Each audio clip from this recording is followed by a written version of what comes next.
Statement 19, Vajra Statement 19. People claim that immediately after attaining a bodhisattva stage, qualities such as the 12 sets of 100 arise. These 12 sets of 100 is, to be in, for example, one set is, or one type of 100 is the ability to be in 100 places in the same moment is one.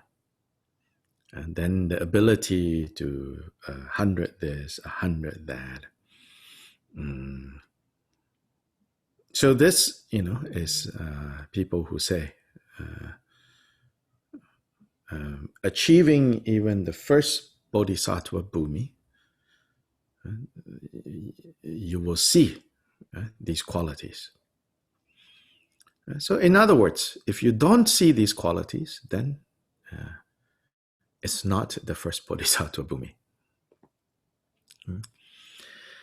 So then here, interestingly, Kyopa Rinpoche says, the qualities of the bodhisattva stages have 6 alternative ways of arising. So he says, not necessarily so. Because even though in general, yes, you can, find the place where the Buddha says, on that first bodhisattva bhumi, these 12 extraordinary abilities would manifest. Kyopa Rinpoche says that is in the kind of best case scenario, so to say, that you'll find all these signs. But this is not necessarily how it actually comes about. It actually plays out. So Chodra explained, having attained a bodhisattva stage, the qualities do not arise immediately. So even having achieved this stage or that stage of the bodhisattvas, of the 10 stages, the 10 bhumis, it's not necessarily that the qualities associated with those stages would immediately become obvious, would arise immediately. Even though the corresponding realizations are there. So here, there is a slight, I guess you could say, differentiation made between realization and qualities. And so he says, even though the corresponding realizations are there, one must still accomplish the qualities. The qualities might still take time to manifest. Concerning realizations, any quality of that stage has to be accomplished through disciplined conduct, meditative absorption, resolve for awakening, and so forth. And so here it's saying that, so you can have realization, but if the realization, and so here may be a less mysterious word than realization, maybe realization has such an aura or halo around it, then we think, realization. So here maybe you can even substitute with, concerning understanding, concerning insight. You understand something, you have insight of something,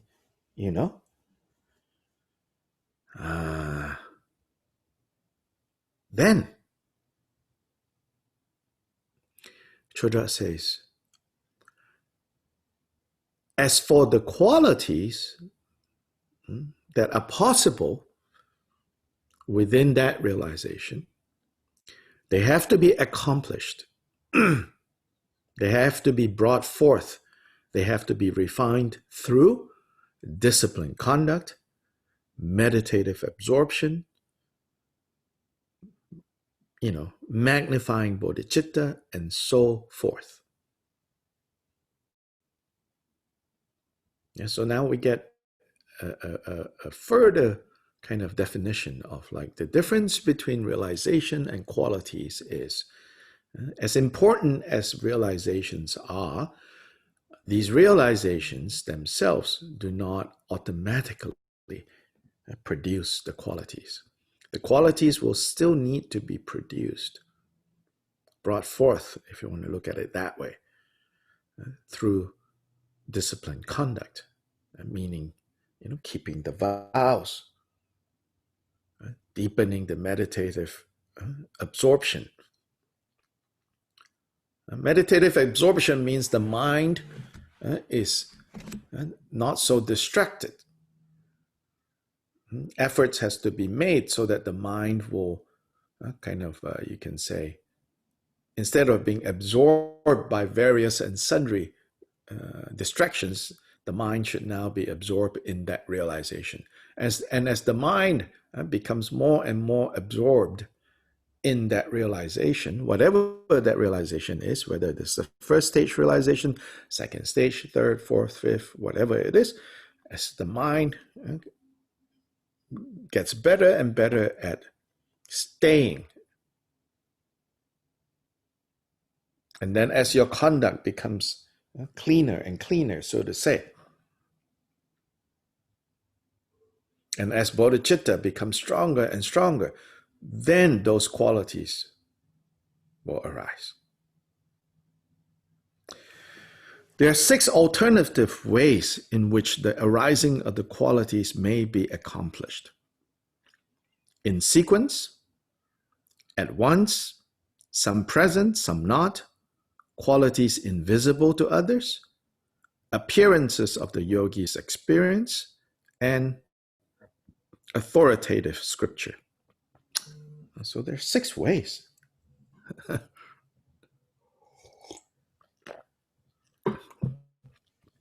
Examples of in sequence. Then it says, it's like our teacher Shakyamuni Buddha. In his development, these arise in sequence. Kind of sometimes called gradual. I think in sequence is good. In sequence has no fixed connotation of like fast or slow. Gradual sometimes, gives us the connotation of like slow. If we say, oh, gradually, right? At least in English, when we say gradually. But here in sequence has no connotation of necessarily fast or slow, but sequence, one after another. So that's Buddha Shakyamuni's kind of way, the way it happened for him. Then all at once, like Lord Avalokiteshvara. So apparently in Avalokiteshvara's case, these qualities, they all arose all at once. Then in another scenario, for some others, some present and some not. Some of the qualities are obvious and some of the qualities are not. As in the case of the 110 gurus of the bodhisattva Sudhana. So meaning, this is talking about the bodhisattva Sudhana who went to meet the different gurus.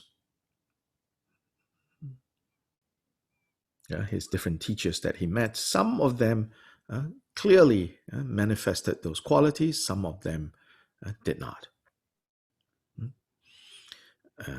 Present but invisible to others, like Acharya Nagarjuna. There are many prophecies concerning this Acharya, such as the Mahaheriharaka Sutra, in which he is predicted to become a bodhisattva on the 8th stage, in the Mahamegha Sutra on the 10th stage, in the Manjushri Mulatantra on the 8th, in the Lankavatara on the 1st. So the different sutras will say different things about Nagarjuna. It's because depending on ability of the perceiver, but it's invisible to others. This is like the Dharma King Chongsen Gampo, who was Avalokiteshvara and had the minor ability to see Amitabha on his head. Moreover, it is like Lord Maitreya dwelling on Acharya Asanga's shoulder. This is the story of Maitreya appearing like a dog infested with maggots Avalokiteshvara dwelling on Acharya Chandakirti's shoulders, and so on, when even though pure vision, one will only see the corpse of a dog and so forth. So these are some examples, some common stories told about how Buddhas appear to others but don't appear to others. Appear to others, don't appear to some others. So this is example of those qualities being invisible to others. The appearance of a yogi's experience is as in the story of Milarepa. So for example, while he dwelt in his hermitage in Chuar, the displayed apparitions were visible only to him. The Lady Tashiseringma perceived some of his qualities. Lady Tashiseringma is a female spirit that dwelt in the area. She could see some of them.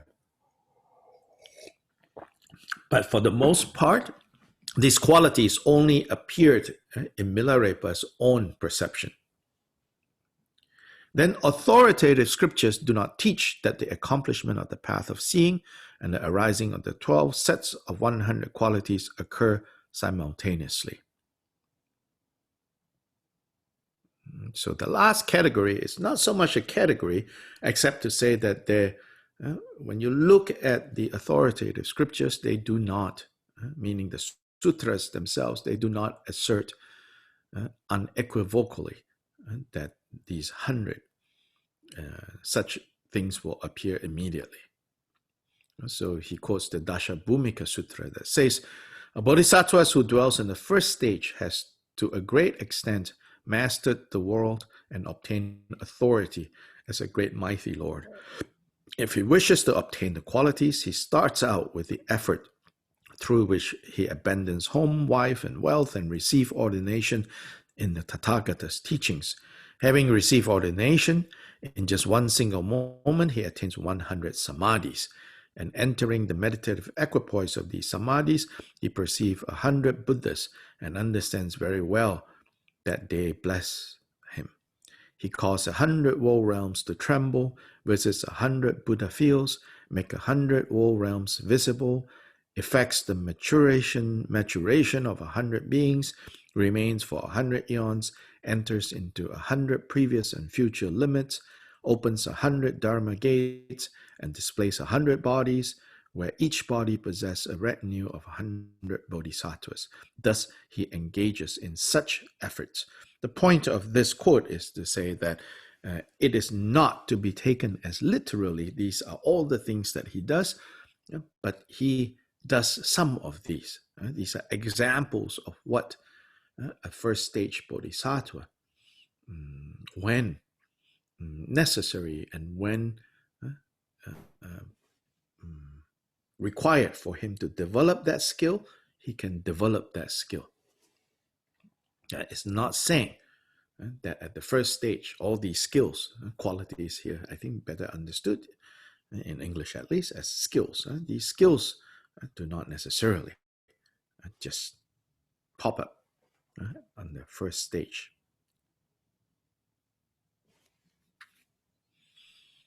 Mm. 369, under the notes, the second paragraph. The essence of Jigten Sumgön's instruction is that since realization and qualities are not the same thing. And so this is the key point. Qualities and realization are not the same thing. Achieving a bodhisattva stage does not automatically mean that the qualities will immediately arise. Once one has achieved a realization, the corresponding qualities still need to be earned through various efforts. Then Sobish provides us with, in those 6 cases, he tells us, fills in the stories for us. So again, I think we can read this ourselves, and you should, so get a better understanding, what are the references there.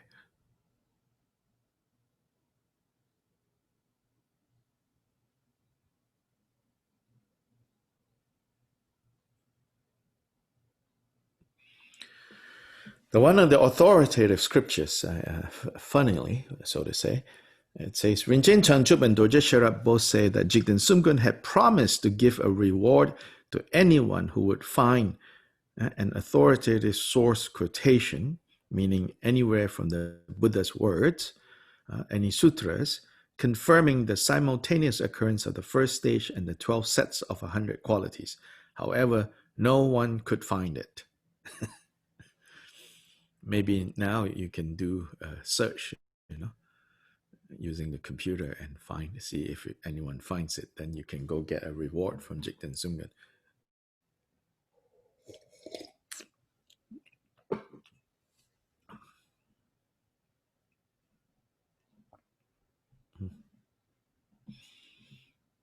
So the Dashabhumika quoted by Dorshema shows that the activities arise subsequent to the attainment of that realization. So after the realization of the first stage, the bodhisattva still has to develop them. So this is again related to, in the context where it was talking about, the level of like the arhats or the shravakas compared to the level of bodhisattvas, right? And saying why, sometimes in some places it says that the bodhisattvas overall, right, qualities realization, or the bodhisattva's qualities outshines the shravakas. Even if at a certain point, a Shravaka's realization might be higher than a bodhisattva's realization. In terms of qualities, the bodhisattva outshines. And there we saw how, again, for us at least, I don't think it's very fruitful to think of it as, oh, exactly, this is how it happens. For us, I think the moral of that point, so to say, or the take-home lesson is, wisdom and compassion equally important to develop in tandem. But if one is more important than the others, it's the compassion end, because that's the qualities end. But that compassion is not just about, feeling compassionate, feeling love. That compassion and love goes beyond just feeling compassion and love. The compassion and love is what makes us capable of going through the hardships that is necessary to bring forth the qualities. In a sense, it's saying, so forget it now temporarily, whether we're talking about bodhisattvas or shravakas, just like ordinary people like you and me, understanding is cheap. Because we're very intelligent these days, We know so much, our minds are trained to think about things in and out and up and down and through the cracks. And, we become more sophisticated, we become more cynical in some ways, or more critical, So understanding is cheap. If that understanding doesn't actually lead to our ability to respond to things that happen, it's useless. The love and compassion side, it's not this kind of warm and fuzzy love and compassion. At the end, love and compassion is saying, it's telling us the capacity to work with situations is there. Are you saying that it takes the suffering to develop the qualities? No. Or is that, you're not saying that? Okay. No. Okay. Suffering may or may not be involved.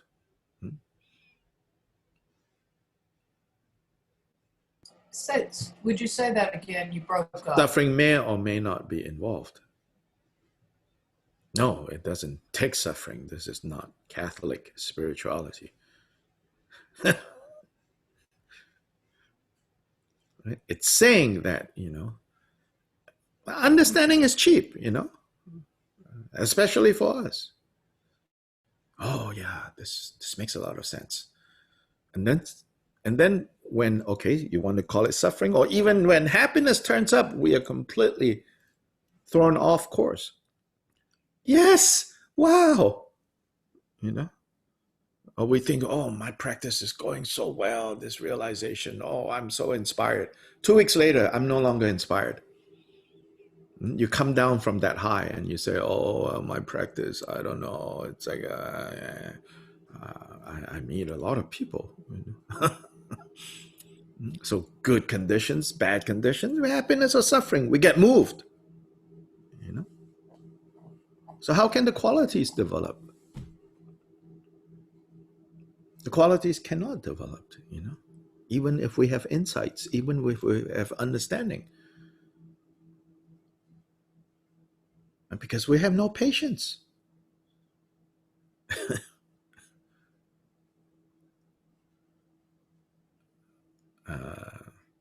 We have no disciplined conduct. We have no meditative absorption.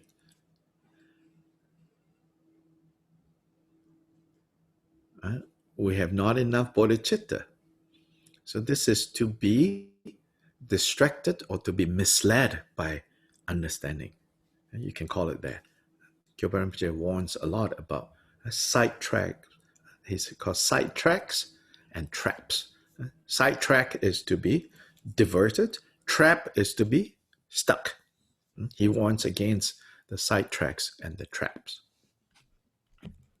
They become more and more subtle, actually, the sidetracks and traps. That the fact that you're going to meet with sidetracks and traps isn't saying that, oh, your practice is not going well. It's just saying that you are now entering the territory where sidetracks and traps are going to come up, and you need to recognize those sidetracks and traps and navigate away from them.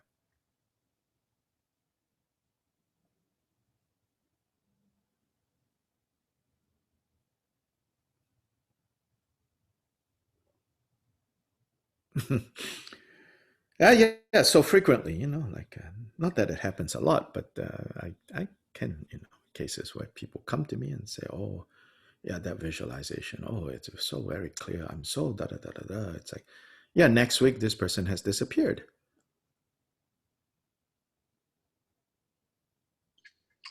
Dr. Lai? Yes. Concerning the qualities to be developed, is the best reference the 6 perfections? Does that include most of the qualities? No, here the qualities, for example, they're talking about, here more specifically, they're talking about these skills to be able to, right? What was the quote, right? 100 samadhi, perceive 100 Buddhas, cause the 100 realms to tremble, visits 100 Buddha fields. Yeah, those are the qualities, the skills.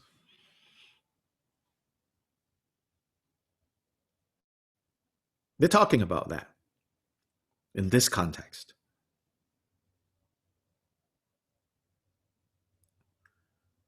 And then in this context, if we want to fit in the 6 perfections, then realization is related to the 6th perfection.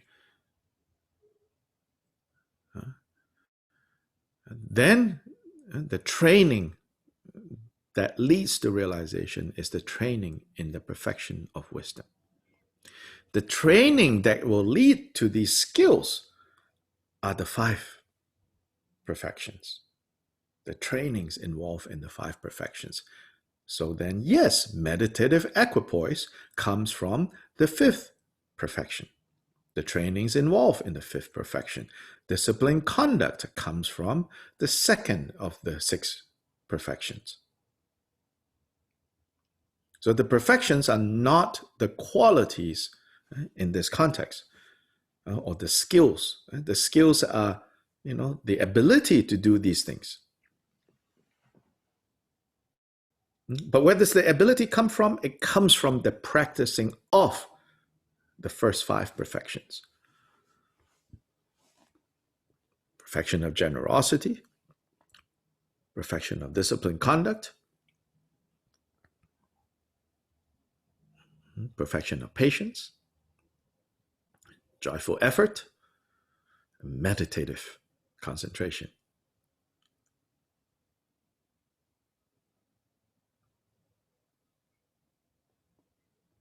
And elsewhere, these 6 are called the accumulation of gnosis and the accumulation of merit, which is found in the next statement. The 2 accumulations. When we talk about the 2 accumulations, these are the 2. The perfection of wisdom is geared towards the accumulation of gnosis. Then the other 5 perfections is the accumulation of merit. And if you want to then put this in the context of realization and qualities, accumulation of gnosis leads to realization. Accumulation of merit leads to the arising of the qualities / skills. How do you do it? Through the 6 perfections.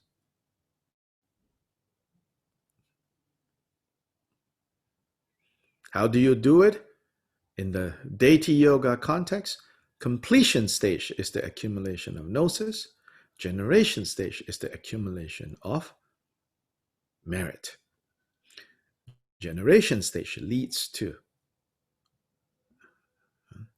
the skills. Put it crudely, leads to the magic powers.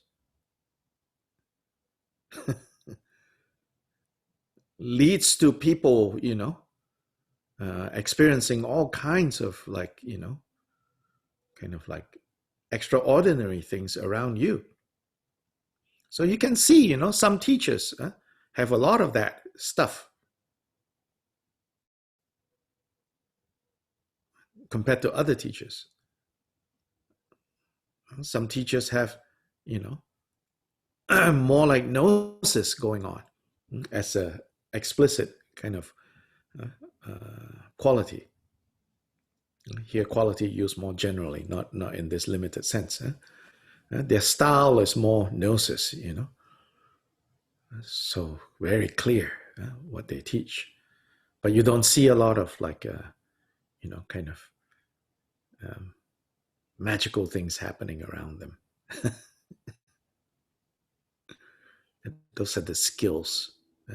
And also the charisma, all those are the skills, the qualities here.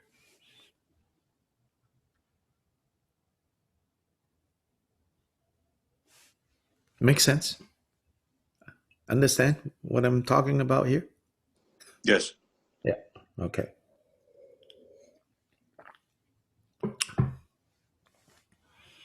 So they say that's why in the generation stage it's necessary to practice generation stage. But of course, don't take this as something that you're going to force yourself to do.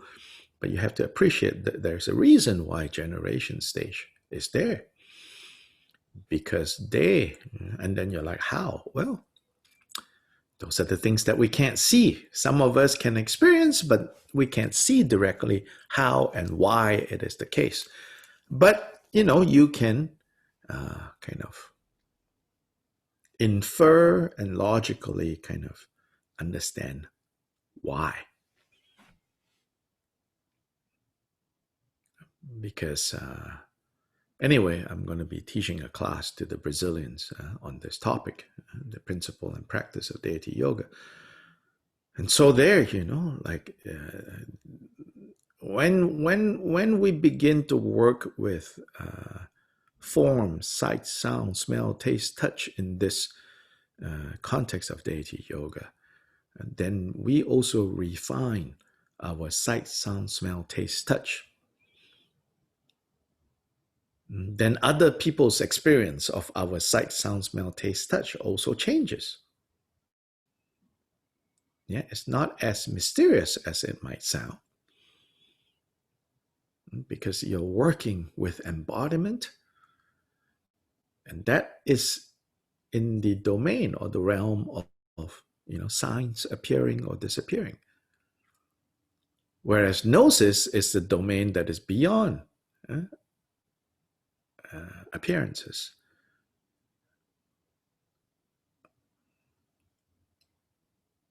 But it's not one against the other. It works hand in hand. Again, there are 6 sequences. For some, one would be more first, and for others, not so much. Yeah, I mean that's the last statement.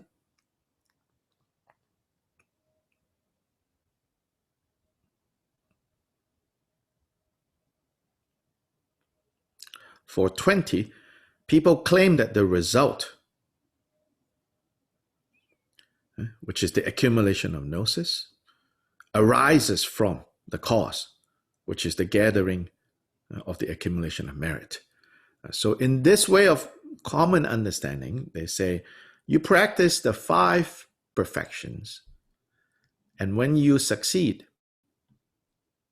you will gain the result, which is the 6th perfection. Yeah, so this is Kyopa Rinpoche critiquing that understanding of these 2 accumulations as one leading to the other.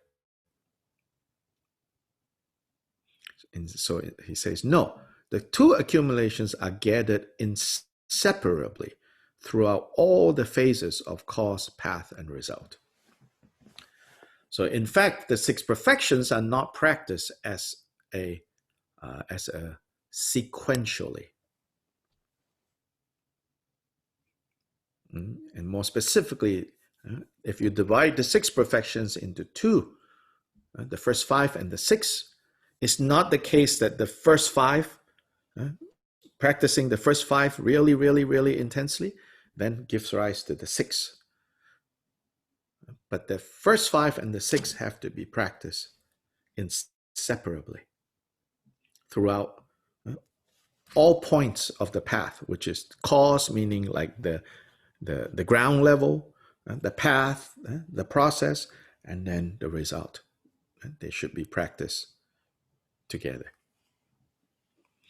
Again, you see an example of Kyopa Rinpoche's refusal, or not refusal, maybe Kyopa Rinpoche is not a fan of cutting things apart and, this and then this and then this and then this and then this.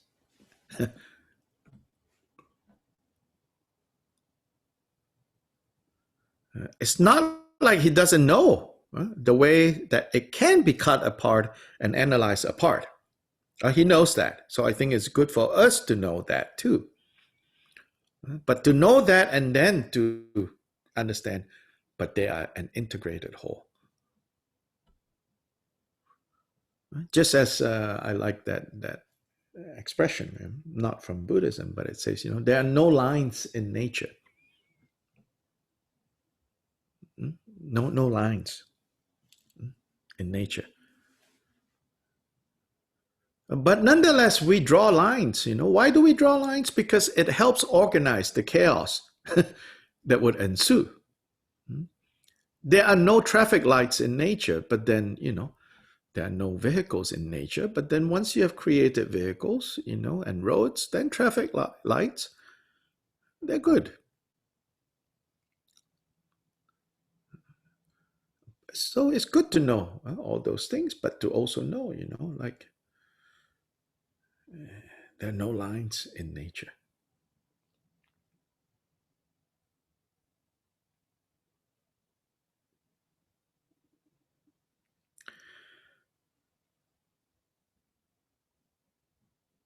So Chodra's commentary for statement 20, since at the occasion of the cause, the inseparable 2 accumulations are identified as the essence of the Sugata of the Buddhas, endowed with the stainless and inseparable qualities within the mental continuum of all sentient beings, even though they may not be accumulated through effort, they exist as a natural self-accumulation.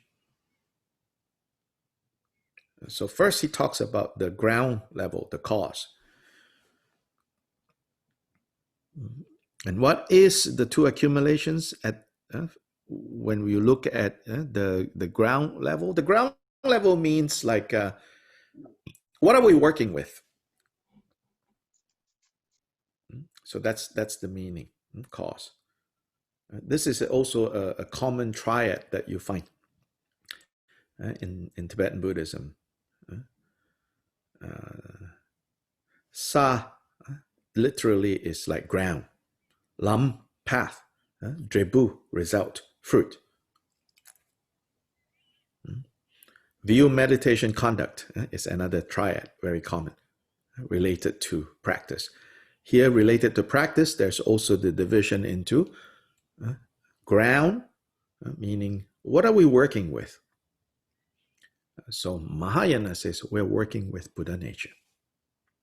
And so here, Chodrat says, so since at the occasion, so this is very literal translation, we could say, in the context of what are we working with, then the inseparable two accumulations are the essence of the Sugata, meaning Buddha nature, endowed with the stainless, inseparable qualities.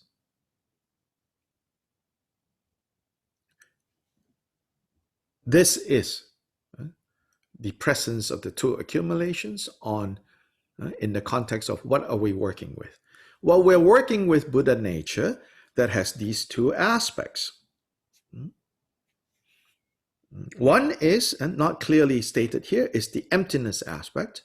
The other is the endowed with the stainless and inseparable qualities aspect.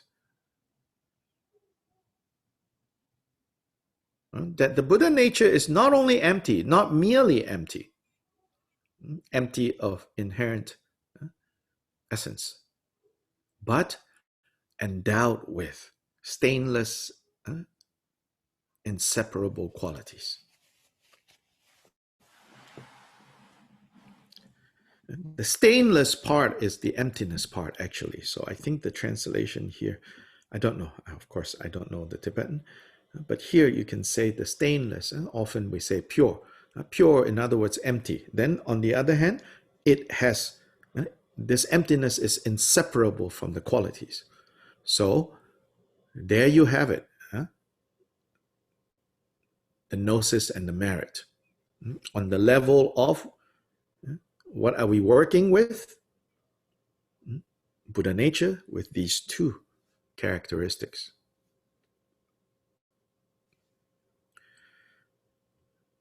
And so they exist as a natural self-accumulation. Even though they may not be accumulated through effort, meaning even though, right, all beings have Buddha nature, right? Some of us recognize it and act upon it, and some don't. He says, even those who don't act upon it, we can still say it's accumulated because the accumulation is naturally there. So he quotes the Uttara Tantra. The nature of mind, which is luminosity, is unchangeable like space, and not afflicted by adventitious defilements such as desire, which arises from impure thoughts. Moreover, from the same text, the element, this is Buddha element, is empty of the adventitious defilements, which have the characteristics of being separate, meaning adventitious defilements can be done away with. That's the meaning of the characteristic of being separate. And some of these technical Buddhist expressions are really kind of like, oi. But is not empty of the supreme qualities, which possesses the characteristics of being inseparable. So the defilements can be done away with. The qualities is always part of, cannot be done away with. The two accumulations at the time of the path. Now Chodrat says, okay, so we have looked at on the ground level, meaning what are we working with when we say, oh, I want to work with this in order to produce a Buddha. Almost think in terms of like you have clay, and you say, I want to make a Buddha statue. Okay, what are the qualities of the clay that can be brought to perfection to give rise to a Buddha statue at the level of result? So now we've looked at the clay and we see, clay actually already has the qualities. Well, qualities now used more generally, not in the sense that we looked at in a more qualities realization. Okay, here I'm using qualities more generally, or characteristics. So clay have the characteristics that are already there, so that when we put clay through the path, meaning through the molding, you can have a Buddha statue, which is the fruit, the result. Okay, now, the two accumulations at the time of the path, at the time of when you start working, when you start shaping, are in accordance with all that. What that? The characteristics of the stuff we're working with. Moreover, at the time of the result too, the kayas of form and the dharmakaya arise inseparably, and the result of the accumulation is arising by nature.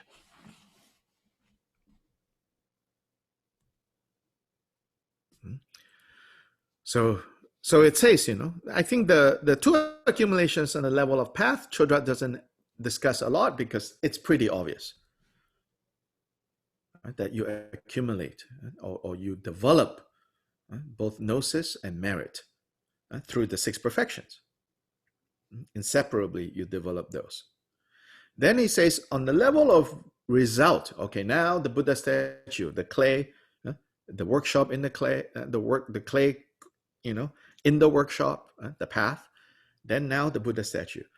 As for the Buddha statue, so to say, he says, there are the Dharmakaya and the Rupakaya, which is the form, kayas of form. What are the kayas of form? The Nirmanakaya and the Sambhogakaya. Sambhogakaya is very subtle form. Nirmanakaya is gross form.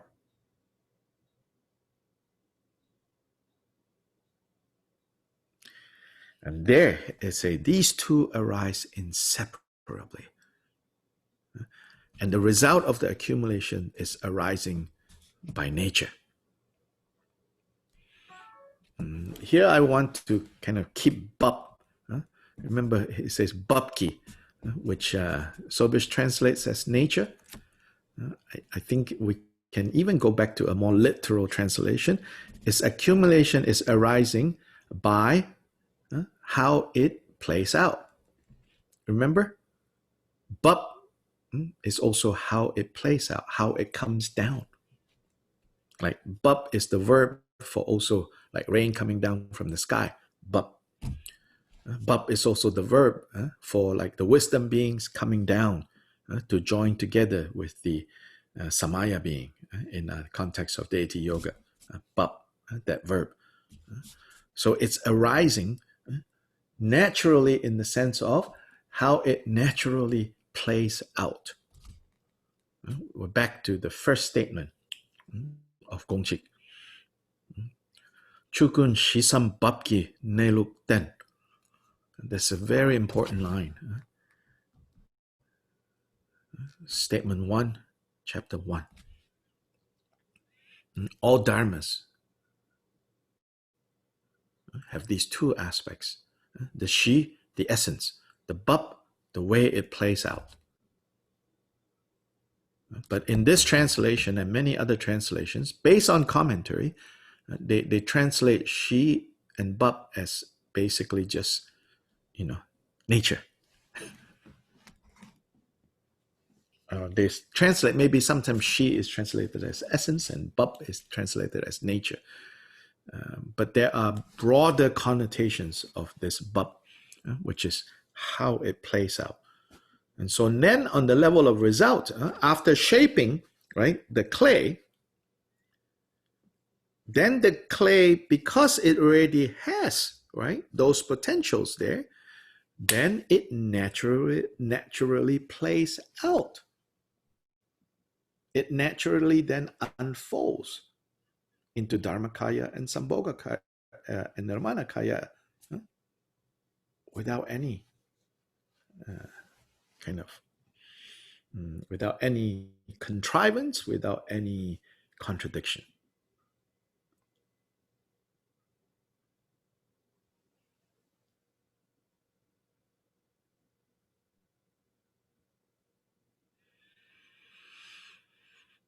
The rest is in the commentary. I think we don't need to. It's too too much like nitpicking vocabulary, not very useful to us at our level. Furthermore, in the Akashamati Sutra, there are limitless detailed explanations, such as the explanation of the giving of such things as writing ink, as the accumulation of gnosis.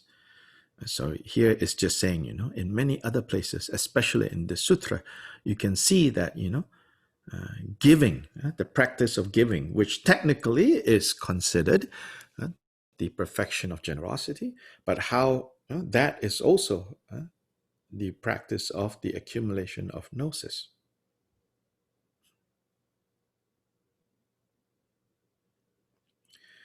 Then more specifically, Doje Sherab says,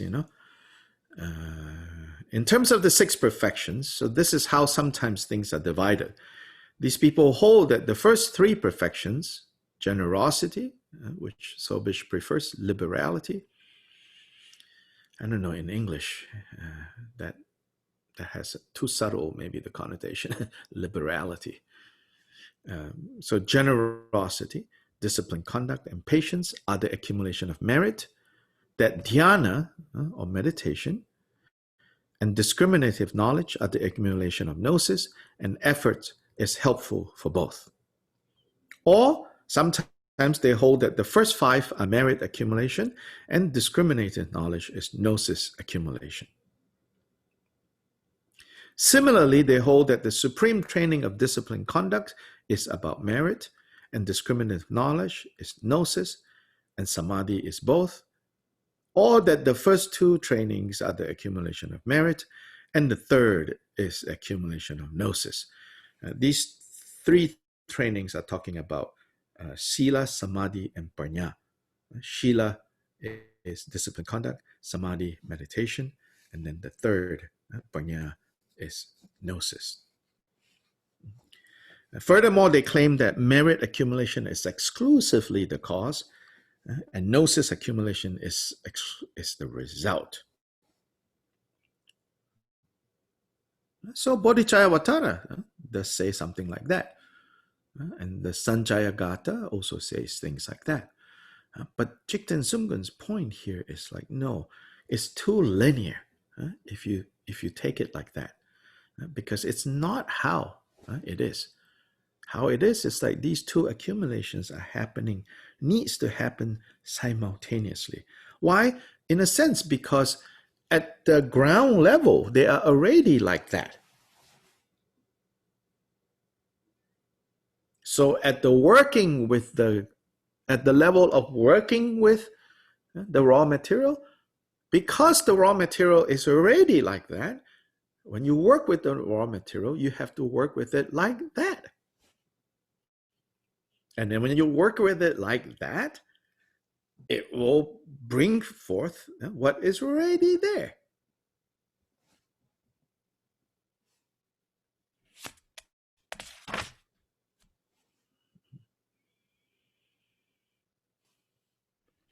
Lots of helpful things that Sobish gives us in the notes.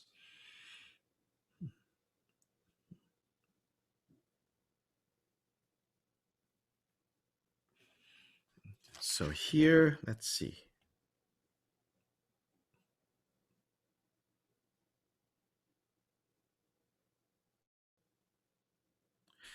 So this is good.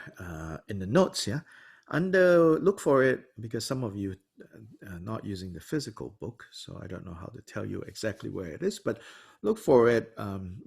If you have the book, page 373, look for it at secondly, concerning the two accumulations at the time of the path. Yeah. So that's some interesting details there provided by the commentaries. The matter is called in agreement with all that. That is to say, in agreement with the level of the ground, where the two accumulations are already present, inseparable.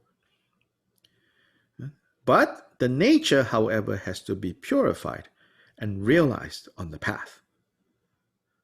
So both the Rinjama and the Dorshema introduce the notions of the field of accumulation, the intention or notion, and the entity or thing. We looked at this earlier on in the commentary. This is related to the three spheres. Often you'll hear the mention of the three spheres when it says, when you give, you have to understand that the one who gives and the one who receives and the act of giving, they are all empty of inherent nature, and that they exist only interdependently.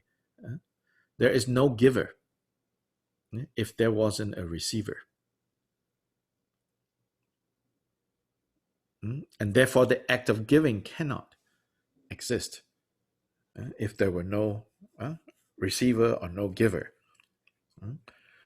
And if there's receiver and giver and no act of giving, then also, it cannot. So they are interdependently arising, meaning they are empty. So this is the emptiness of the three spheres. Here is a little different.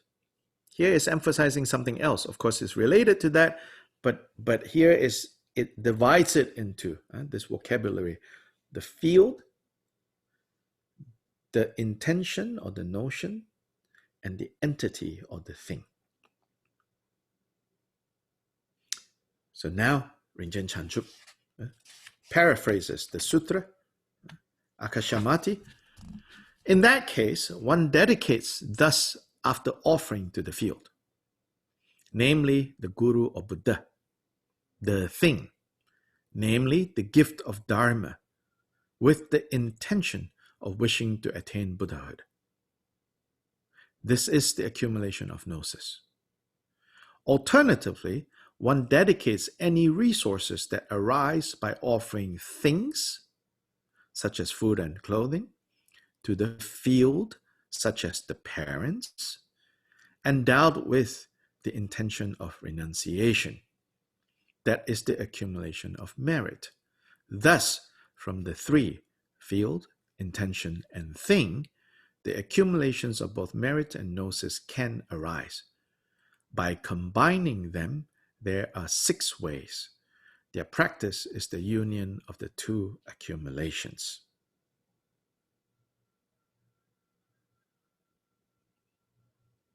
Okay, now the explanation.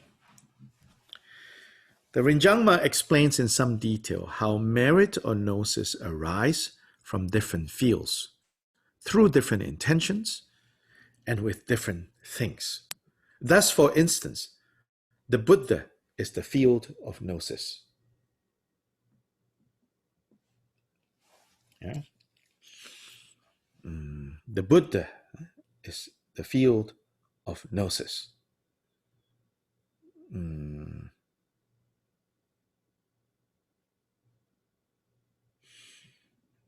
Just give me a second. I have to.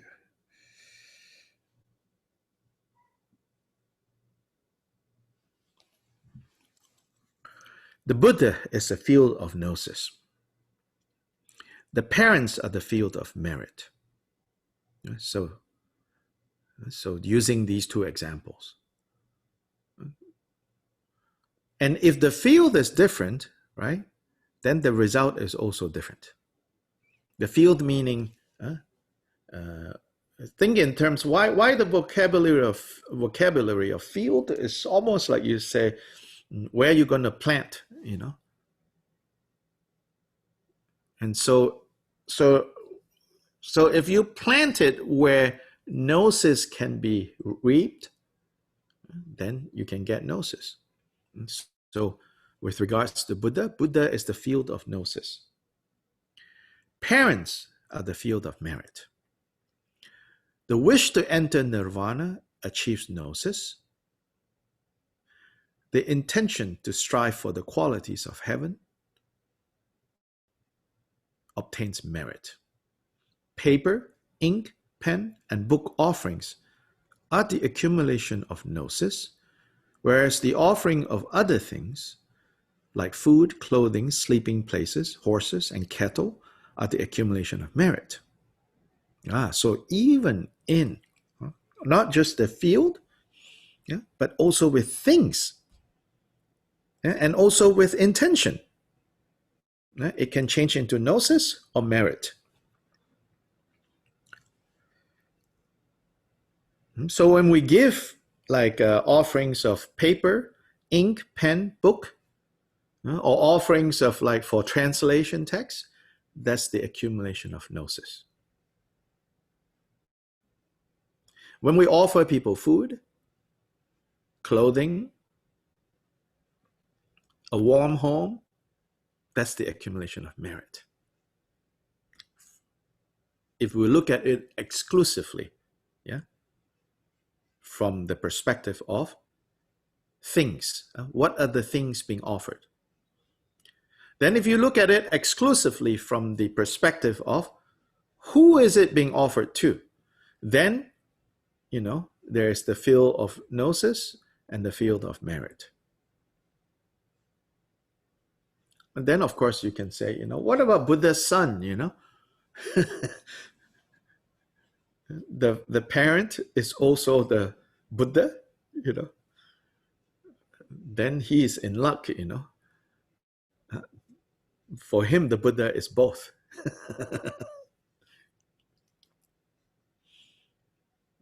Then also you can think about, is it merit, is it gnosis, from the perspective of what is the mindset, which is here called the notion, the mindset, or the intention. So if the mindset is to achieve nirvana, and then that is gnosis. If the mindset is to have a fantastic vacation after the pandemic in wherever, Tuscany, drinking wine, French Riviera, then that is merit. Nagarjuna too states in his Ratnavali that offering such things as ink is a method to accumulate gnosis. The chapter on the accumulation of merit in the Ratnavali is based on the Akshayamati Sutra. Both Chodra and Rinchen Changchup conclude that there are 6 ways of combining these things, these 3, feel, intention, and thing, into a unity of accumulations. Accordingly, disregarding the 2 ways that only involve either merit or gnosis, there are indeed 6 ways to combine them. Thus, such combined practice is a union of both accumulations at the level of the path. So meaning, right? So if you have field, intention, and thing, field, the attitude, and the thing actually given, you can combine them together. So offering to the Buddha, offering to the Buddha, for example, and so here it says 6, and it says disregarding, exclusively just the merit, or exclusively gnosis. You want to bring the two together, and that's why there is 6. You want to bring merit and gnosis. However you bring merit and gnosis together is the meaning here. That's why you have 6. Otherwise, another way of counting this is like, no, it's 18, because 3 and 2, right? You can come up with, is that 18? I'm not good with numbers. The reason why it's 6 is because you're not so much juggling the 3. You're 2, gnosis and merit needs to be brought together. And so then there are 6 possibilities, because there are 3 places that you can look at it: gnosis or merit, gnosis or merit, gnosis or merit.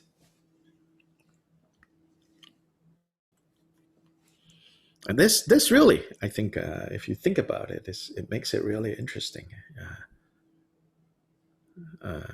He doesn't talk more, the notes here, but if we give it a little bit of thought, I'm not very formed yet in my mind, but there's a lot of potential there to think about the way we, do our practice, and the way we engage in giving or lighting lamps, or feeding the hungry, clothing the homeless during the cold, giving to our neighbors, making offerings to our guru, to be able to see how, that aspect is merit, that aspect is gnosis, and they're combined together. Okay, here, don't think of it as merit is lesser, gnosis is better, because Buddha, parents. It's like, no. We're not making a hierarchy. The bottom, the underlying point is that these two have to be inseparable.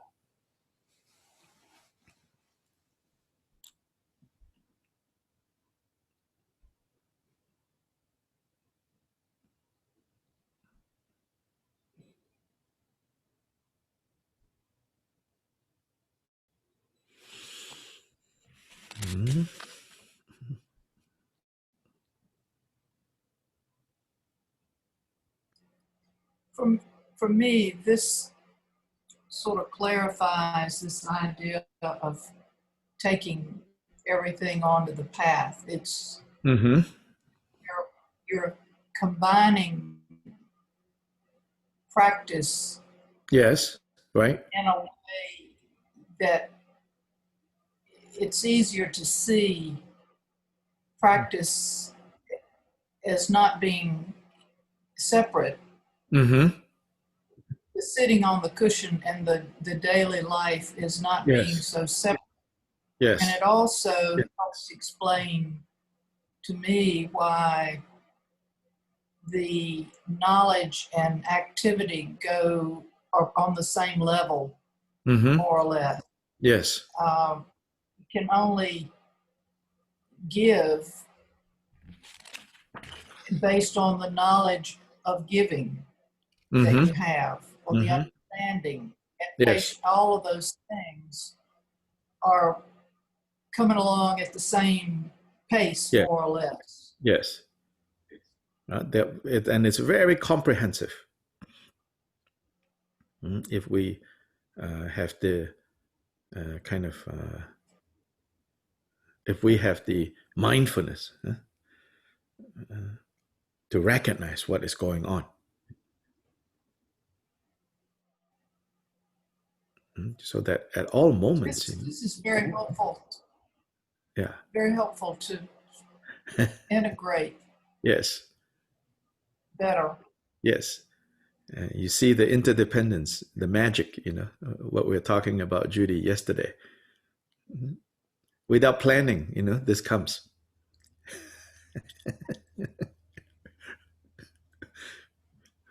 Without planning, this comes. And this doesn't just fall out of the sky, Interdependence is not magic, it's created,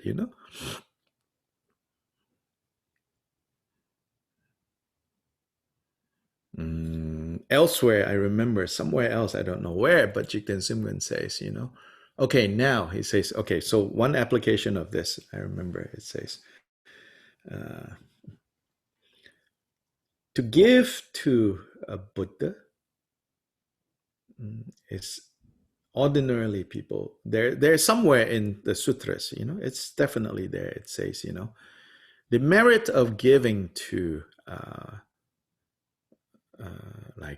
they start off with something like, between giving to 500 ordinary people and giving to one stream entrant, a Shravaka,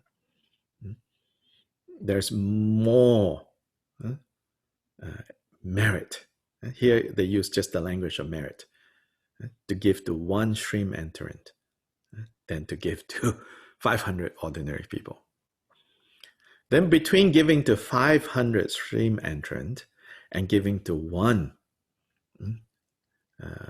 returner, the next level, then you see where this is going, right? All the way to 10 bodhisattva stages until, between giving to, 100, the 10th level bodhisattva, and giving to one Buddha excels, all of that. So you hear that, you're like, oh, wow, and so therefore, right, in Asia, till now, if you tell people, oh, we're going to build a stupa, we're going to build a temple, a lot of people give you money. Like, oh, I'm going to build a school. Oh, okay, here, $10. Maybe in the US it's the complete opposite. You want to build a temple, people are like, yeah, here, $10. You want to build a school, they'll give you 100. So it doesn't matter, either way. So you kind of run into this kind of like, it's like sort of like in Thailand, they're going to build another stupa. Like, hello, how many stupas already are in Thailand, right? Meanwhile, can we have schools? Can we have clinics, but then it's based on that idea, like, well, it's more merit if you give it to. So here, somewhere, I remember Kyopa Rinpoche says, there was a scenario of some sort, I think, where it says, should we give it to a Buddha or should we give it to those hungry people?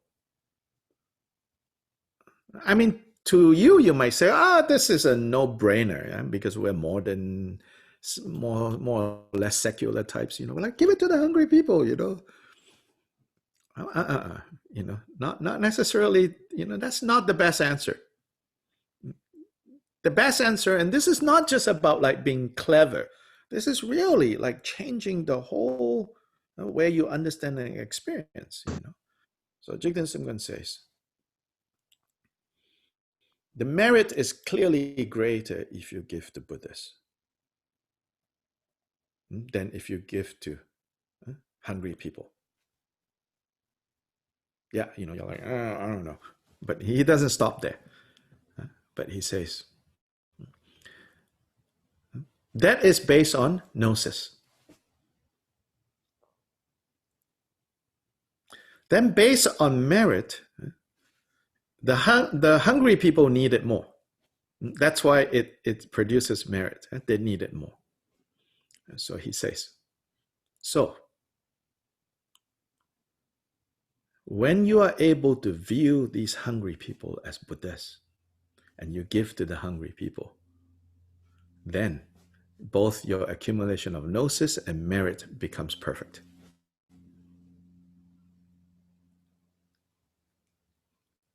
Yeah? Yeah. Really good. And this answer is not just to reconcile. So if you approach it as a philosophical problem, you just say, oh, you look at how he reconciled the da-da-da-da-da-da. Oh, you miss, the real juice of how this is such a profound way.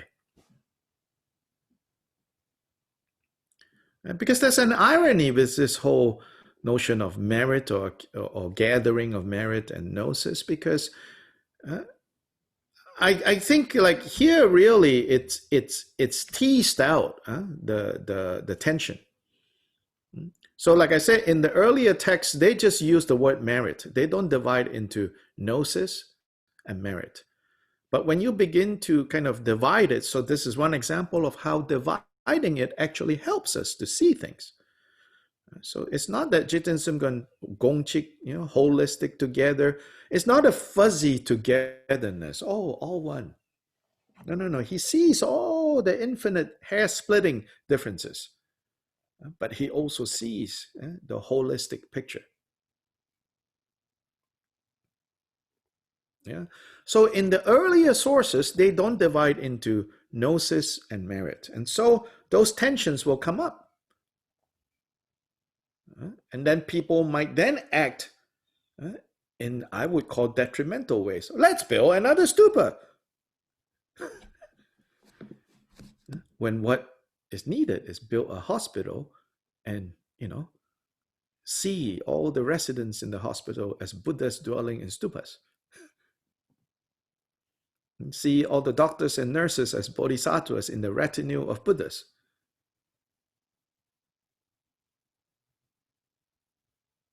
Not just see, but understand. This is exactly what's going on. So when it's divided into these two possibilities, you see clearly, why it is said that the merit of giving to a Buddha is greater than giving to a billion hungry people. It's about gnosis. But gnosis is not the only factor. The two has to be practiced inseparably. So you cannot just, hang out here with gnosis. Then maybe our secular, humanistic, hanging out here with only merit, so to say. No, these two has to be integrated.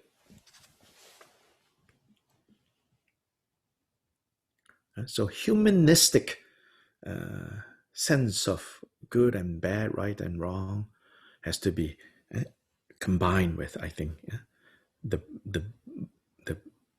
Dharma-centered understanding. And then, no problem,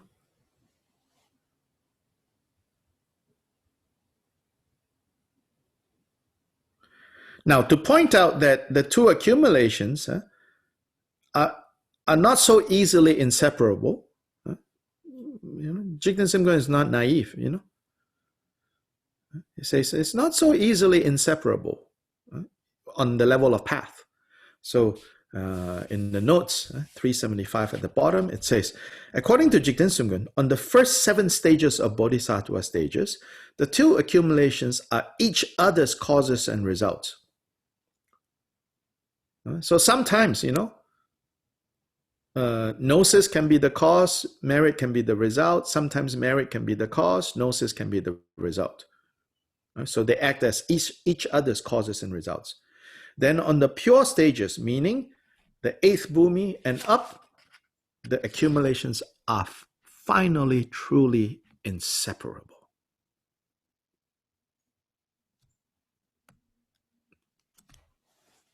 Yeah. So yes, it's not so easy. But not so easy doesn't mean cannot be done. It just means like if you really look into it, then which is the cause and which is the result? They are each other's causes and results up to the 7th stage of bodhisattva. On the 8th stage, a bodhisattva can truly integrate the two, that is no longer needing to, which is the cause, which is the result. Everything the bodhisattvas practice from the 8th bhumi onwards, inseparable, these two.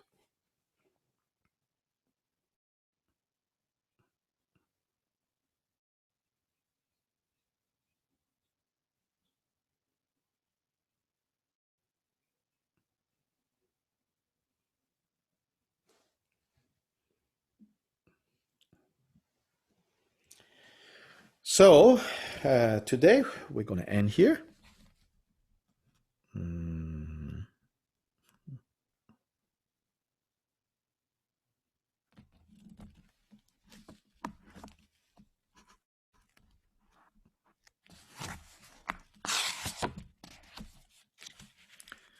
a reminder, tomorrow is Genjen Rinpoche's teaching on this text called The Play of Elephants. And as I said, if you're a fan of elephants, please don't get too excited, because nowhere in the text does any elephant turn up. But it's good, if you print that out or at least have it somewhere, and if you, then you can follow.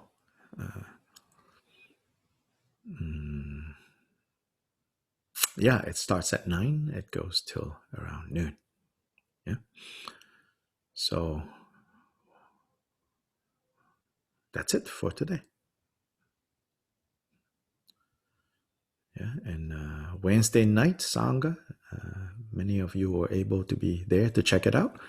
And as I say, the rest of this year, that means the next couple of meetings, it's basically just, you can check it out, get a sense of what's going on.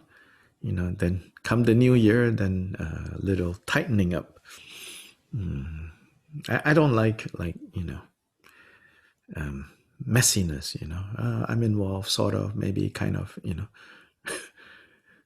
so like on the Facebook group, basically everyone who wants to join, I'm putting them in. Then come January, then chopping block. If you're not turning up consistently on Wednesdays, then you should not, wishy-washy, that just sucks out a lot of energy when we're wishy-washy. Yes, no, then finish. Better, clean. Yeah. Suffering, just suffer, clean.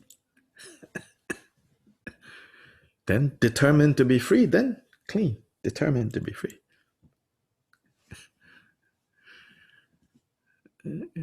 There's a saying, I know many of us will disagree with it because you're like, no, but then nonetheless, there's a saying, they say that when you wake up in the morning, you should be waking up like someone who discovered that, a tub of snakes have been thrown into your bed.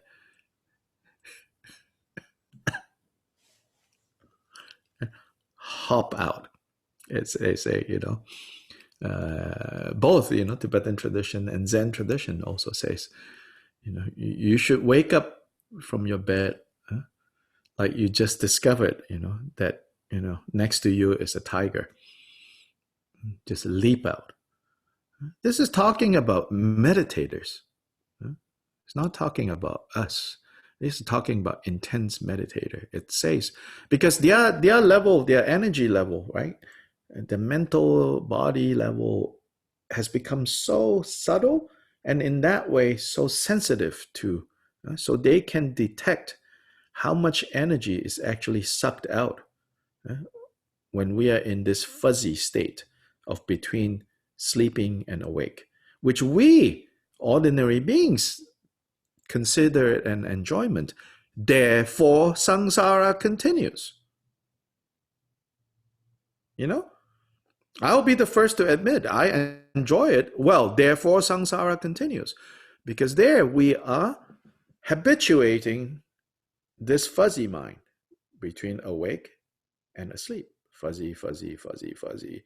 Fuzzy, fuzzy become clearer, clearer, clearer. Oh, back to fuzzy, fuzzy, fuzzy. Clearer, clearer, clearer. Oh, fuzzy, fuzzy, fuzzy. And this goes on for, some of us half an hour, some of us an hour. And finally, gotta get up. Get up. So this is, but for people who train really like intensely in meditation, they can see very clearly how much energy is sucked out when you allow this fuzzy period to grow and grow and grow and grow and grow, and so just snap out of it. And this, right? This is related to also then when suffering turns up, when we lose someone, when we lose a situation, when we fail, we feel disappointed, dejected. The amount of fuzziness that we allow between sleep and awake has a direct connection to how long this is going to continue. Your ability or inability to face things, it will just play out. It's all follows a pattern. Yeah, it all follows a pattern. Now, I'm not saying, therefore, starting from tomorrow morning, you jump out and then you pull a muscle and then you're like, ah. I'm not saying that. I'm saying we have to see clearly. So then, when suffering turns up, I was like, oh, yeah, of course, look at the way I wake up in the morning. People who don't understand this are saying, what strange cult are you in? It's really not so strange, The more we enjoy, see no fault in,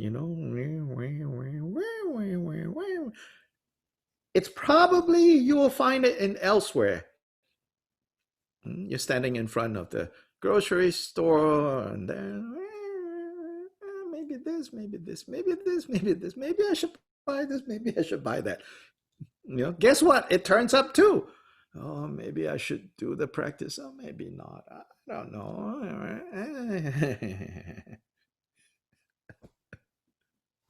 It all follows,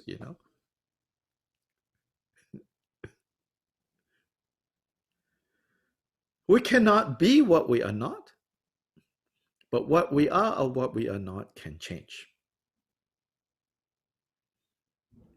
So it also won't work if you pretend to be a great meditator and hop out of bed like, a tiger is there. But do understand why those instructions are there. And check and see it's true or not, You don't have to believe it. Believe it enough to test it to see true or not. If there's a correlation, if it carries over in other areas in your life.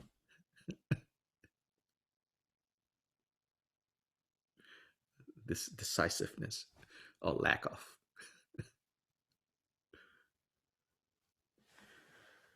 Chanju Semcho Rinpoche Magye Banan Gyurche Geba Nyamba Mebaya Gone Gongdu Bilwar Shore.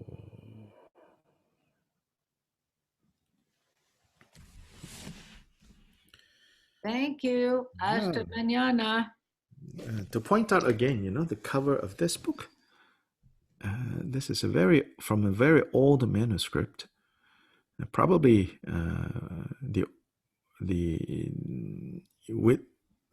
so that this portrait painted by people who saw Jigten Sumgön, the physical Jigten Sumgön. For people who saw Jigten Sumgön. We know that because this is not very turn into a Buddha-like looking thing. His receding hairline, you can see clearly painted. So this is a very considered accurate. If you're curious about what Kyoba Rinpoche looked like, this is what he looked like physically. Then, of course, the guru is not the body, so. But this is the historical guru of Drigong Kagyu. So, the historical body. Yeah, and also here. Turns up in two places. Okay, Tata. Thank you. Gracias. Thank you. Thank you. Gracias. Thank you. Yes. Hasta mañana. Thank you.